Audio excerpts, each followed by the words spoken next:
नमस्कार दोस्तों, चलिए बढ़ते हैं इस कहानी के अगले भाग की तरफ। माफ़ी चाहती हूँ, वीडियो आने में थोड़ी देरी हो गई है। सान्या ने अपना बैग उठाया और बोली, चलें अब, देर हो रही है। इशिका को भी पिकअप करना है उसके घर से। नीति उसे घूरते हुए कहने लगी, अब क्या तुम मुझसे बात भी नहीं करेगी? माफ़ कर देना यार, सान्या ने मुँह बनाते हुए कह कर दिया, माफ़ किया, चलो अब। सान्या को नीति का लटका चेहरा देखकर हंसी आ रही थी, लेकिन उसे अपनी हंसी को दबाए रखा और नाराज़ होने का नाटक जारी रखा। वह चेहरा घुमाकर हंसने लगी तो नीति ने उसे देख लिया। वह सान्या को गुदगुदी करते हुए बोली, अच्छा बेटा, अब मुझसे होशियारी, रुक तुझे मैं बताती हूँ अभी। सान्या गुदगुदी की वजह से खिलखिलाकर हंसने लगी और कहने लगी, दी बस कीजिए, छोड़िए मुझे और चलिए, हमें लेट हो रहा है, चलिए अब। दोनों हंसते मुस्कुराते हुए वहाँ से इशिका के घर के लिए निकल गए। इधर वीरेन नाश्ता करते हुए सुषमा जी से पूछने लगा, क्या हुआ मॉम, उस एमडी की कसम ने आपको क्यों कॉल किया? Is everything okay? Sushma ji ने कहा, स्कूल में एक म्यूज़िक टीचर है नीति मेहरा, उसका कॉल था, किसी बच्चे के लिए हेल्प मांग रही थी, बस इसीलिए कॉल आया था। वीरेन ने दीप की ओर देखा जो थोड़ा मायूस सा था। उसने दीप से कहा, क्या हुआ तुझे, चेहरा के 12 क्यों बजे हैं तेरे? दीप ने उदास लहजे में कहा, भाई वो एमडी को उसकी दी ने डांट दिया, वो भी मेरी वजह से। शुरू मैंने किया था और उसकी दीदी ने उसे डांट दिया। वीरेन ने उसके सिर पर चमाट लगाते हुए कहा, रिलैक्स यार, चलता रहता है भाई बहनों के बीच में ये सब, तू परेशान मत हो। दीप ने हाँ में सर हिला दिया। वीरेन ने जल्दी से नाश्ता ख़त्म किया और हॉस्पिटल के लिए निकल गया। आज संडे है तो उसकी शिफ्ट 12 बजे से 4 बजे तक ही है। कार ड्राइव करते हुए वीरेन मुस्कुराते हुए सोचने लगा, फाइनली तुम्हारा नाम तो पता चला, नीति मेहरा। वीरेन खुश होते हुए उसका नाम दोहराने लगा। वह खुद से बुदबुदाते हुए कहने लगा, और कितने रूप दिखाओगी तुम मैडम, पहले सिंगर, फिर सिग्नल और अब एक और बच्चे की हेल्प। वाकई तन की खूबसूरती से ज़्यादा तुम्हारा दिल खूबसूरत है। अब तो तुमसे मिलना और भी ज़रूरी हो गया है, my dream girl. Viren car चलाते हुए गुनगुनाने लगा, मेरी सपनों की रानी कब आएगी तू, आए रुत मस्तानी कब आएगी तू, बीत जाए जिंदगानी कब आएगी तू, चलिया। नीति और सान्या ने इशिका के घर जाकर उसके पेरेंट्स को सब अच्छे से समझा दिया कि उसका सारा खर्चा स्कूल मैनेजमेंट उठाएगा, इसलिए उसके पेरेंट्स ने उसे कंटेस्टेंट में भाग लेने के लिए हामी कर दी। इशिका को लेकर दोनों कंटेस्टेंट की ऑडिशन के लिए पहुंच गए। नीति इस कंटेस्टेंट को लेकर बहुत ज़्यादा उत्साहित थी, क्योंकि एक समय पर उसने भाग लेना नीति का भी ख्वाब था, जो आज उसके स्टूडेंट के जरिए पूरा हो रहा था। नीति की खुशी का दूसरा कारण यह भी था कि एक शिष्य की सफलता पर गुरु से ज़्यादा खुश और कोई नहीं हो सकता। सभी गुरु अपने शिष्य को स्वयं से ऊपर ऊंचाइयों पर देखना चाहते हैं। वहाँ ऑडिशन के लिए बहुत लंबी लाइन लगी हुई थी। इशिका इतने लोगों को देखकर बहुत ज़्यादा नर्वस हो रही थी। नीति ने उसके चेहरे को हाथों में थामकर प्यार से समझाते हुए कहा, डरना बिल्कुल नहीं इशिका बेटा, आप ये बिल्कुल मत सोचना कि आपके सामने कोई बैठा है, आपको कोई देख रहा है। इशिका ने फिर भी थोड़ा समझते हुए हाँ में सर हिलाया। नीति ने आगे कहा, आप जब स्टेज पर जाओ ना तो आंखें बंद करना और ये सोचना कि आपके सामने कोई नहीं बैठा है, आपको बस गाना है और अपने सपनों को उड़ान देना है, ओके? इशिका ने मुस्कुराते हुए हाँ में सिर हिलाते हुए ओके मैम कहा। बारी बारी से सभी बच्चे ऑडिशन दे रहे थे। इशिका अपनी बारी आने तक नीति से और टिप्स ले रही थी। कुछ देर बाद इशिका का भी नाम अनाउंस हो गया। इशिका ने नीति और सान्या के पैर छूकर उनका आशीर्वाद लिया और उन्होंने भी इशिका को ऑल दी बेस्ट बोलकर भेजा।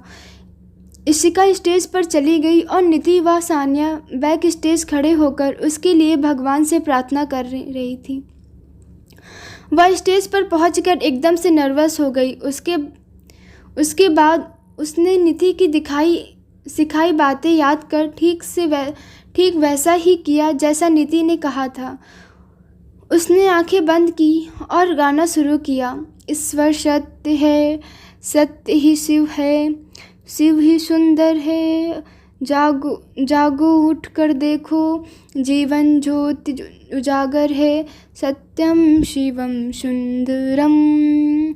ईश्वर सत्य है, सत्य ही शिव है, शिव ही सुंदर है, सत्यम शिवम सुंदरम। राम अवध में, काशी शिव कहाँ, वृंदावन में, दया करूं प्रभु देखूं इनको, हर घर के आंगन में राधा मोहन शरण, सत्यम शिवम सुंदरम। इशिका ने अपनी गायिका से जजेस को खड़े होने पर मजबूर कर दिया। सभी ने इशिका को स्टैंडिंग ऑडिशन दिया। हर तरफ तालियों की शोर की गड़गड़ाहट थी। ये देखकर नीति खुशी से उछल पड़ी और सान्या के गले लग गई। स्टेज पर खड़ी इशिका की आंखों से खुशी के आंसू छलकने लगे।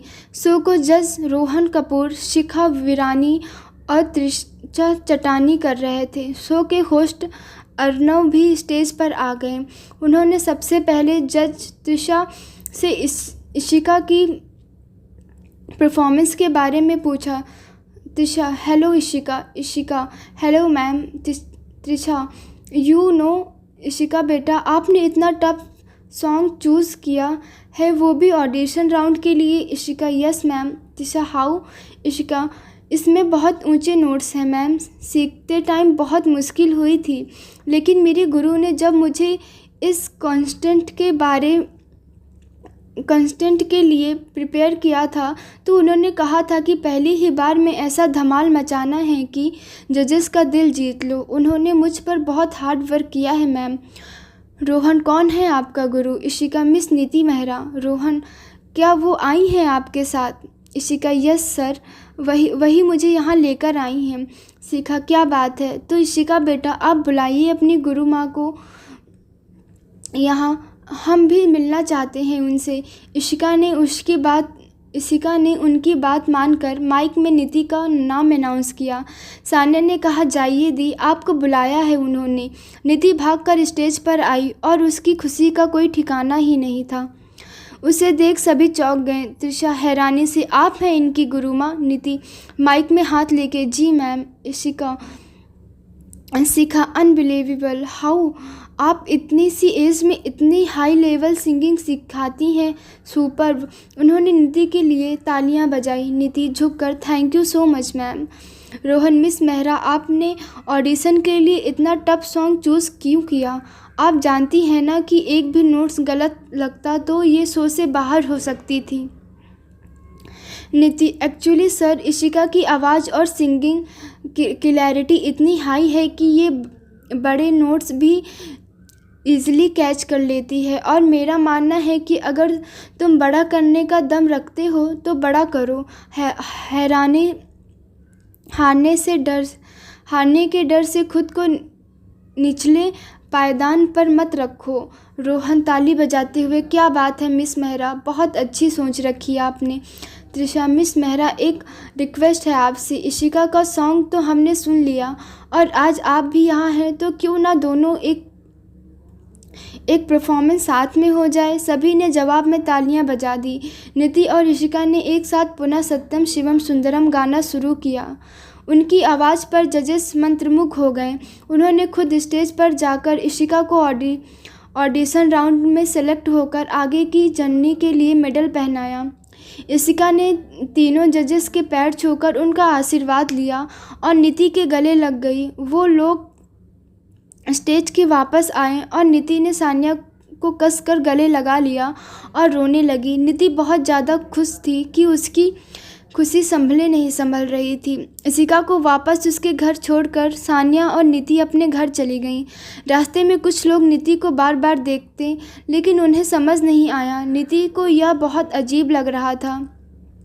जब घर पहुंची तो नीति ने अपनी मम्मी पापा के गले लगकर उन्हें बताया कि इशिका का सिलेक्शन हो गया है। ब्रिजेश जी, हमें पता है बेटा, and I am so proud of you. नीति चौंक कर, आपको कैसे पता पापा? ब्रिजेश जी ने अपने फ़ोन में यूट्यूब पर उसकी और इशिका की वीडियो दिखाई। नीति वीडियो देखकर शॉक्ड हो गई। उसे यकीन नहीं हो रहा था कि जो वो देख रही है वो हकीकत है। वीडियो नीति और इशिका की परफॉर्मेंस की थी, जो वहां मौजूद किसी शख्स ने यूट्यूब पर डाल दी।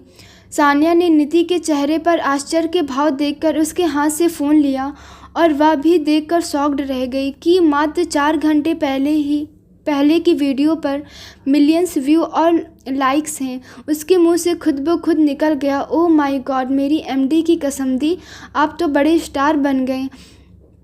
अब समझ आया कि रास्ते में लोग इस तरह आपको क्यों घूर रहे थे। सिर्फ एक नहीं, न जाने कितने वीडियो उनके नाम के यूट्यूब पर डाल चुके थे। गुरु शिष्य की जुगलबंदी यूट्यूब पर छाई हुई थी। नीति ने अपना फ़ोन निकाल कर देखा तो उसे उसके फ्रेंड्स और कलीग्स ने शुभकामना संदेश भेजे हुए थे। उसने देखा सिर्फ यूट्यूब पर ही नहीं, सोशल मीडिया पर भी उसे सबका बहुत प्यार मिल रहा है। ये सब देखकर नीति की खुशी का ठिकाना ही नहीं था। वह सानिया को पकड़कर गोल गोल घूमते हुए चिल्लाकर कहने लगी, सोनू सोनू सोनू, तू जानती है मैं कितना खुश हूँ। मैंने कभी नहीं सोचा था कि लोगों को मेरी सिंगिंग इतनी पसंद आएगी। I am so happy mummy, I am so happy पापा। नीति पूरे घर में चहकती हुई घूमने लगी और उसे देखकर सभी बहुत खुश हो रहे थे। दूसरी तरफ सुषमा जी डिनर की तैयारियों में लगी थी। तभी दीप भागते हुए उनके पास आया और फ़ोन दिखाते हुए कहने लगा, मॉमसी, ये तो वही एमडी की कसम की बहन, आई मीन वही नीति मेहरा है ना, जिनका सुबह कॉल आया था। क्या कमाल की वॉइस है मॉम इनकी। सुषमा जी फ़ोन देखते हुए, हाँ ये तो वही है, स्कूल में म्यूज़िक सिखाती हैं, देखा मुझे भी। सुषमा जी ने 3-4 बार वीडियो देखा और उनका मन बहुत प्रचलित हो रहा था। वह दीप से कहने लगी, कितनी प्यारी, कितनी मधुर आवाज़ है इसकी, कानों में मिश्री सी घुल जाए, बिल्कुल ऐसी। हाँ मॉम, बिल्कुल ठीक कहा आपने। मैं जब इनसे मिला तो मुझे लगा ही नहीं था कि ये इतना अच्छा गाती होंगी। दीप ने उनकी उत्सुकता देखते हुए कहा। सुषमा जी और दीप बातें करने लगे और सुषमा जी नीति की भर भर की तारीफ़ करने लगी। दीप उनकी बात बीच में काटते हुए उनसे कहने लगा, मॉम सुनिए ना। सुषमा जी ने करछी चलाते हुए कहा, हाँ बोल ना दीप। मॉम, कब तक आप इन सब कामों में लगी रहेंगी? जब देखो जब किचन में ही लगी रहती हैं आप। सुषमा जी, तू जानता नहीं है क्या मुझे कुकिंग करना कितना पसंद है? दीप, हाँ मॉम, मैं जानता हूँ कि किचन आपका फेवरेट प्लेस है, लेकिन अब आपकी भी उम्र हो चली है, आपको भी तो कोई पार्टनर चाहिए ना, जो घर के कामों में आपका मदद करे। सुषमा जी, क्या बात है, आज मॉम की बड़ी चिंता हो रही है। बात क्या है भाई, इतनी मक्खनबाजी क्यों की जा रही है आज? दीप, नहीं ऐसा कुछ नहीं है मॉम, मैं तो बस ऐसे ही बोल रहा था। सुषमा जी दीप के कान खींचकर, अच्छा जी, माँ हूँ मैं तेरे रग रग से वाकिफ़ हूँ मैं। चल बता क्या बात है? दीप, मॉम भाभी ले आओ ना घर में, भाई की शादी का वक्त आ गया है ना अब तो। सुषमा जी सोचते हुए, उम्र तो हो गई है वीरू की शादी की, लेकिन उसका भी तो राज़ी होना ज़रूरी है ना शादी के लिए। वो हाँ करेगा तभी तो बात बनेगी। दीप ने उत्साहित होकर कहा, मॉम भाई रेडी हैं शादी के लिए। उन्होंने खुद मुझसे कहा था कि वो अब शादी करने के लिए तैयार हैं। दीप की बात से सुषमा जी एकदम चकित हो गईं। वह हैरानी होकर बोली, तू सच बोल रहा है ना दीपू? कहीं मजाक तो नहीं कर रहा है ना तू मुझसे? हाँ मॉम, मैं सच कह रहा हूँ। भाई ने हाँ कह दिया है शादी के लिए। मेरी बात आखिर माननी ही पड़ी उन्हें। दीप ने इतराते हुए कहा। सुषमा जी की आंखों में चमक आ गई। वह हर भारतीय माँ की तरह अपनी बीरू की शादी के सपने संजोने लगी। अपने बेटे के सर पर सेहरा बांधने और घोड़ी चढ़ने के ख्वाब देखने लगी। तभी वीरेन भी हॉस्पिटल से लौट आया और हमेशा की तरह घर में घुसते ही मॉम मॉम कहकर आवाज़ देने लगा। वीरेन की आवाज़ सुनकर सुषमा जी का ध्यान टूट गया। वह जल्दी से किचन से बाहर आई और वीरेन को देखकर मुस्कुराने लगी। वीरेन को उनको इस तरह मुस्कुराना दाल में कुछ काला जैसा लगा। वीरेन ने उनसे पूछा, क्या बात है मॉम, आज बड़ा खुश लग रही हैं? कोई लॉटरी लग गई है क्या आपकी? कुछ ऐसा ही समझ ले, कहते हुए सुषमा जी ने वीरेन का लैपटॉप उसके हाथ से लेकर टेबल पर रखा और उसे पीने के लिए पानी दिया। वीरेन ने कहा, मॉम, मैं मनीष जय शशांक के साथ जा रहा हूँ। आज हमारा क्रिकेट का मैच है। सुषमा जी, ठीक है, चला जाना, लेकिन खाना तो खा कर जा पहले। वीरेन, मैं उन्हीं के साथ कुछ खा लूँगा मॉम। सुषमा जी, अच्छा चल ठीक है, जाकर चेंज तो कर ले तू। और सुन वीरेन। जी मॉम, कहिए। सुषमा जी, आते टाइम ना मेरे लिए कूल हट आइसक्रीम पार्लर से इस आइसक्रीम ले आना। गर्मी में ठंडी ठंडी कुल्फ़ी खाने का मज़ा ही अलग है। याद से ले आना तू। वीरेन ठीक है मॉम कहकर अपने रूम से चला गया। वह सावल लेकर चेंज कर वहाँ से अपने दोस्तों के साथ निकल गया। वीरेन, जय और शशांक और उसके बाकी दोस्त ने मिलकर हमेशा की तरह 2 टीम बनाई और खेल शुरू हुआ। सभी खेल में मग्न थे और जय आउट होकर अपना फ़ोन लेकर बैठ गया। सबसे अधिक ट्रेंड में होने के कारण जय ने भी नीति की वीडियो प्ले कर दी। वीरेन ने जब गाना सुना तो वह उसके साथ साथ गुनगुनाने लगा। गाना खत्म होने के बाद जय बोला, वाह क्या मस्त आवाज़ है यार लड़की की। वीरेन हैरानी से बोला, व्हाट, ये कोई सिंगर नहीं थी क्या? मुझे लगा किसी सिंगर की आवाज़ है। नहीं यार, ये दिल्ली के चमकते सितारे शो में 2 लड़कियों ने गाया है। टीचर स्टूडेंट हैं 2 कोई। जय ने तुरंत प्रभाव से जवाब दिया। शो का नाम सुनकर वीरेन को याद आया कि नीति की स्टूडेंट भी तो आज इस कंपटीशन में पार्टिसिपेट करने वाली थी ना। पता नहीं उनका क्या हुआ होगा। मॉम से पूछना ही भूल गया मैं तो। जय ने दोबारा सॉन्ग प्ले करके इस बार फ़ोन वीरेन को दिखाते हुए कहा, देख भाई, ये है वो लड़की, है ना एकदम सुरीली आवाज़। वीरेन ने जय के हाथ से फ़ोन लेकर देखा तो उसका मुंह खुला का खुला रह गया। उसने अपने कानों और आंखों पर विश्वास ही नहीं हो रहा था कि जिसे वह सिंगर समझ रहा था वह और कोई नहीं बल्कि नीति है। वीरेन उसकी आवाज़ सुनकर इतना मग्न हो गया कि उसे कुछ होश ही नहीं रहा। वह मन ही मन सोचने लगा, इतनी मीठी आवाज़, कितना अच्छा गाती हो तुम। आवाज़ सीधे दिल में उतर गई। और कितना सताओगी तुम। न जाने कितने बातें हैं जो तुमसे करनी है, कितनी बातें हैं जो तुम्हारे बारे में जाननी है। पता नहीं किस्मत कब मिलाना लिखा है तुमसे, कब चांदनी सा नूर है तुमसे तो रागनी सी सुरूर तेरी। रूह है मखमली सी, लफ्ज़ भी है गज़ल तेरी।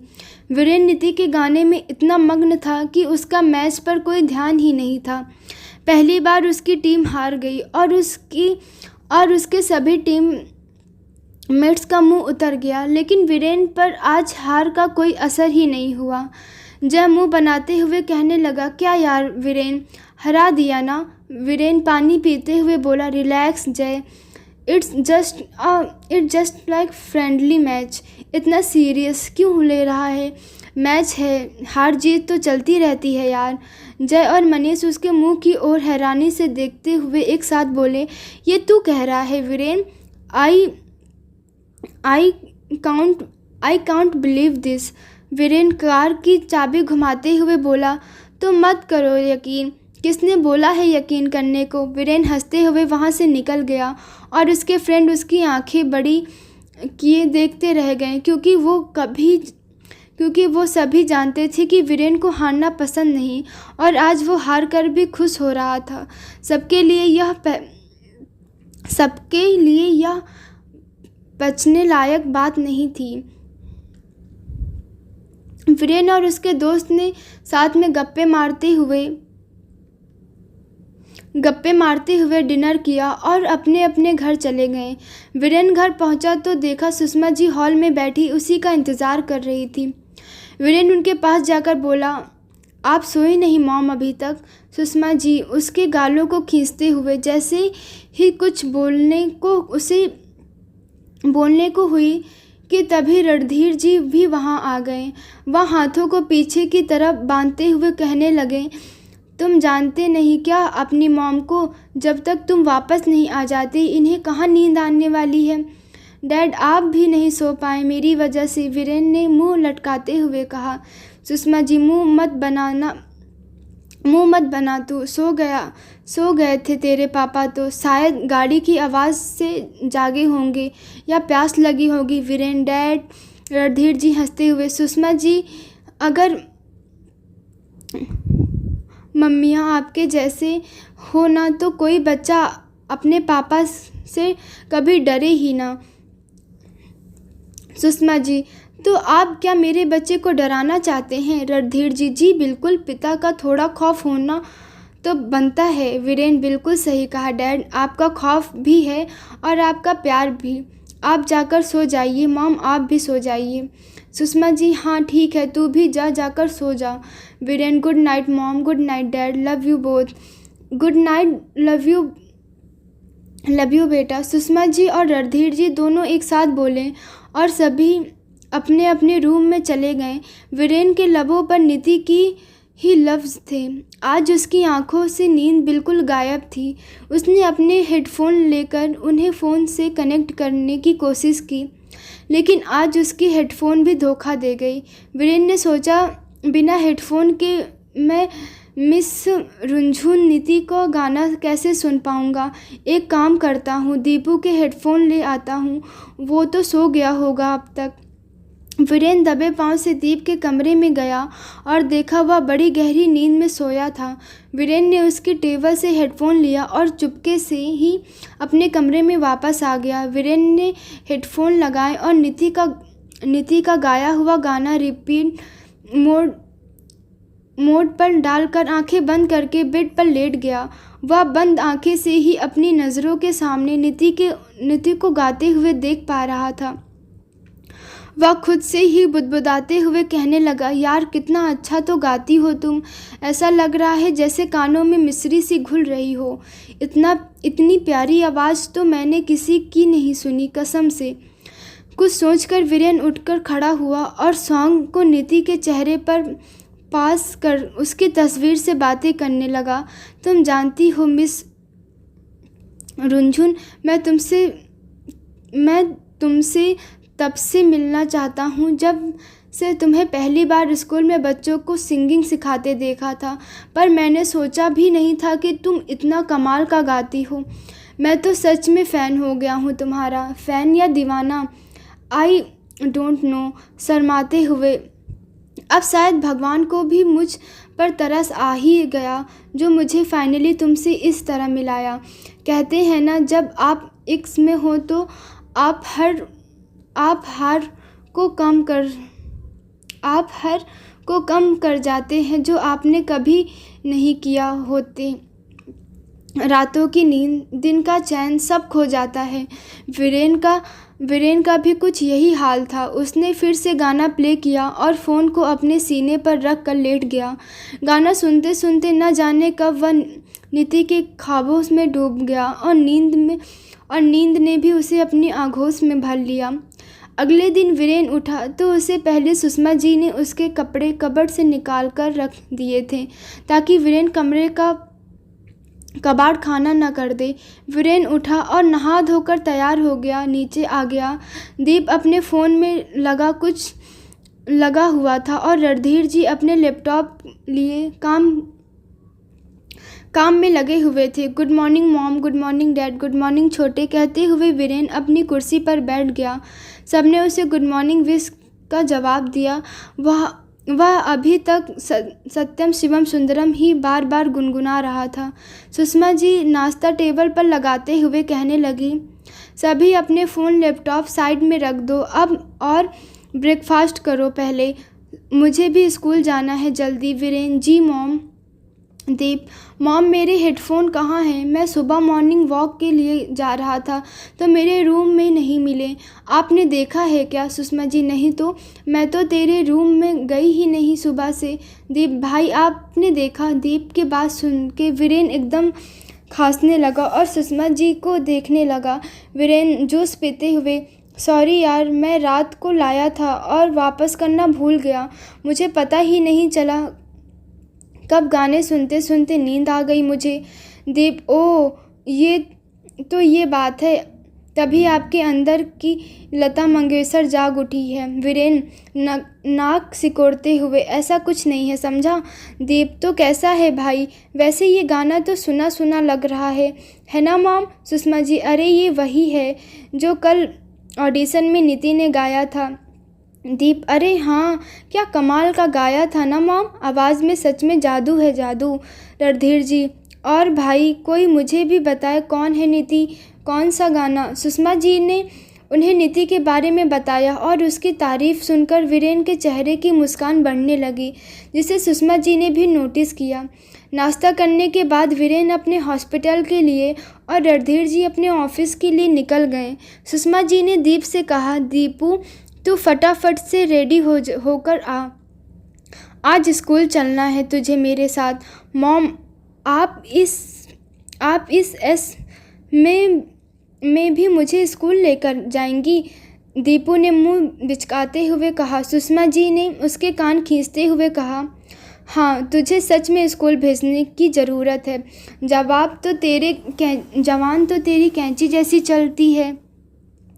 दीप दर्द होने का नाटक करते हुए बोला, मॉम दर्द हो रहा है, प्लीज़ छोड़िए ना, मैं आता हूँ, बस चलता हूँ स्कूल, प्लीज़ मेरा कान छोड़ दो ना। सुषमा जी ने उसे छोड़ते हुए कहा, जल्दी आ, मैं भी बैग लेके आती हूँ। सुषमा जी अपना बैग ले आई और दीप भी आ गया। उसने देखा ड्राइवर कार में बैठा है। वह हैरानी से कहने लगा, मॉम ड्राइवर जा रहा है तो फिर आप मुझे क्यों लेके जा रही हैं? तुम बैठो, बात करनी है कुछ तुमसे। कहते हुए सुषमा जी कार में बैठ गई और बिना किसी सवाल के दीप भी बैठ गया। वह स्कूल के लिए निकल गया। दूसरी ओर नीति और सान्या भी स्कूल के लिए नाश्ता कर निकल पड़ी। सान्या और नीति से कहने लगी, दी आज तो स्पेशल और अटेंशन के लिए तैयार हो जाइए आप, मेरी एमडी की कसम, प्रिंसिपल का चेहरा तो देखने लायक होगा। नीति ने उसे झटपते हुए कहा, चुप कर तू, ऐसा मजाक नहीं उड़ाते किसी का, और वो भी अपने से बड़ों का तो बिल्कुल नहीं।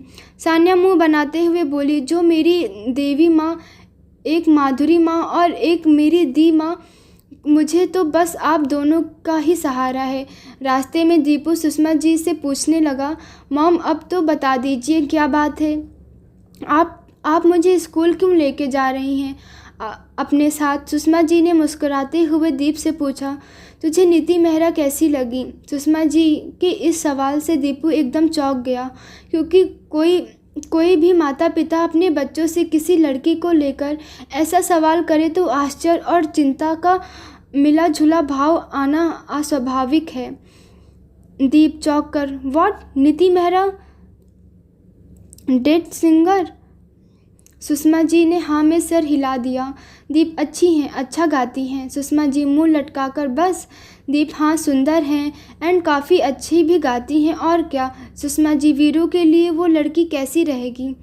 एक बार दीप को सच में जोरों का झटका बड़े ज़ोर से लगा। उसके मुंह से एकदम निकल गया, व्हाट, और उसी वक्त ड्राइवर ने गाड़ी के ब्रेक लगा दिया। एक पल तो ऐसा लगा जैसे गाड़ी को भी दीप जैसा झटका महसूस हुआ और दोनों जम गए। दीप, मॉम ये क्या कह रही हैं आप? वो लड़की भाई के लिए, लेकिन हम तो उसके बारे में कुछ जानते भी नहीं। सुषमा जी, वही पता करने तो तुझे अपने साथ लाई हूँ। दीप सिर झटकते हुए, मतलब मैं कुछ समझा नहीं। सुषमा जी, तुझे स्कूल इसलिए लेके जा रही हूँ ताकि तू वहाँ नीति से बात करे, उसके बारे में जाने की कहीं पहले से कोई लड़का तो उसकी लाइफ में ये सब तो पता करेगा। दीप, मॉम जूते पड़वाने का इरादा है क्या? एक लड़की से जाकर मैं ये सब पूछूंगा तो मुझे आवारा ही समझेंगी ना सब। अरे भाई को कोई और पसंद हो तो, या भाई को नीति पसंद नहीं आई तो पहले हम उनसे तो पूछ लें। दोस्तों, आपको हमारी ये कहानी कैसी लगी प्लीज़ आप हमें कमेंट करके ज़रूर बताइएगा और हमारा यूट्यूब चैनल प्लीज़ सब्सक्राइब कर लीजिएगा। तब तक के लिए